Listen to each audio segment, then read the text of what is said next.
can deny the incredible popularity of the Ford Mustang over the last 6 decades, and no one can deny the impact the first year 1964 and a half Ford Mustang had on the automotive world.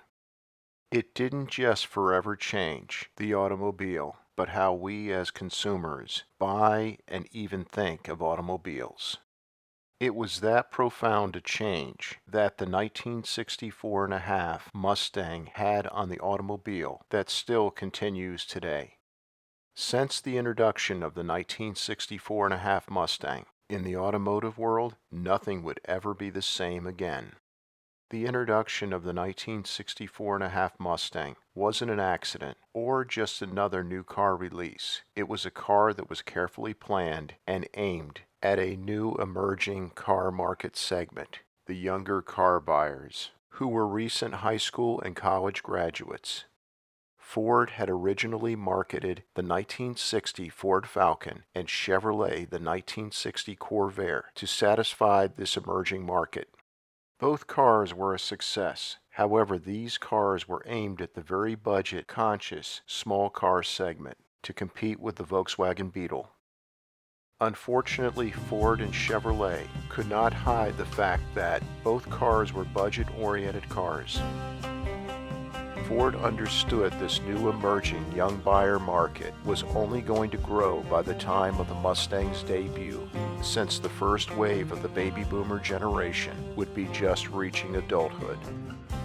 Ford wanted to give these young adults a flashy car they really wanted to buy, not a mundane budget car dressed up with chrome and extra body trim. The real challenge for Ford was creating a sports car with great-looking exterior and interior styling that had a very low base price. This had never been done before, that a practical car with seating for 4 adults and a roomy trunk had the looks and appeal of a sports car and would be sold for the same price as a basic budget-oriented car. Ford originally intended the Mustang to be a budget-oriented Thunderbird, which at the time was Ford's premier car that was both sporty and luxurious. However, after the 1964 and a half Mustang's release, the Thunderbird quickly faded into the background. It was the 1964 and a half Mustang's official debut at the World's Fair on April 13, 1964 that changed it all. It was a beautiful sports car that had a base price of only $2,368. Never before had such a car been released. Most young people wanted one, and every other age bracket for that matter. It crossed generational lines.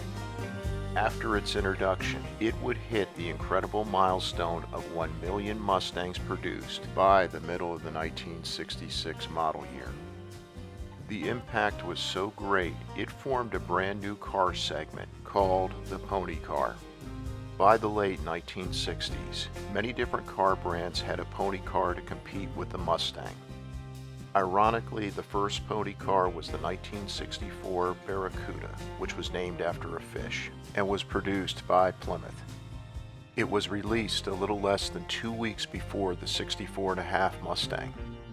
The 1964 Barracuda didn't have the styling or the appeal of the 1964 and a half Mustang, so it was immediately overshadowed by the Mustang.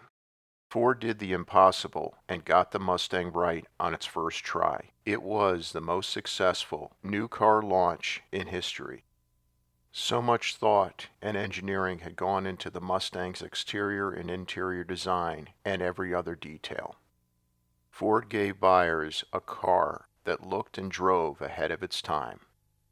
Little details, such as floor-mounted automatic and manual transmissions, front bucket seats, and a sports car dash design and layout, were examples of items Ford gave all Mustang buyers that most automakers at the time would never have made standard or even optional in a budget car. Add to all this, the Mustang was an extremely reliable car, which added to its appeal. Ford offered in this first-year Mustang a 101 gross horsepower, 170 cubic inch, straight 6-cylinder engine, a 164 gross horsepower, 2-barrel carburetor equipped 260 cubic inch small block V8 and a 210 gross horsepower, 4-barrel carburetor equipped 289 cubic inch small block V8. Starting in June 1964, Ford added to the 1964.5 Mustang's option list a high-performance version of the 289 cubic inch V8 called the Hypo 289 V8, which produced 271 gross horsepower. Even the 6-cylinder equipped Mustang had good performance for its era due to its very low, around 2,600 pound curb weight. When equipped with the Hypo 289 V8, the Mustang could accelerate as quickly as a good number of muscle cars of this era that had much larger displacement V8 engines.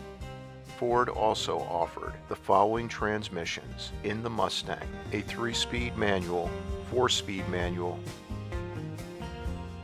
and 3-speed automatic. Ford didn't make the mistake of going too upscale by offering luxury options on the Mustang. This ensured that a nicely equipped 1964.5 Mustang could be had for under $3,000. Ford offered just enough options, but these were options younger buyers wanted. For instance, 1964.5 Mustang buyers didn't want power windows, so Ford didn't offer this option.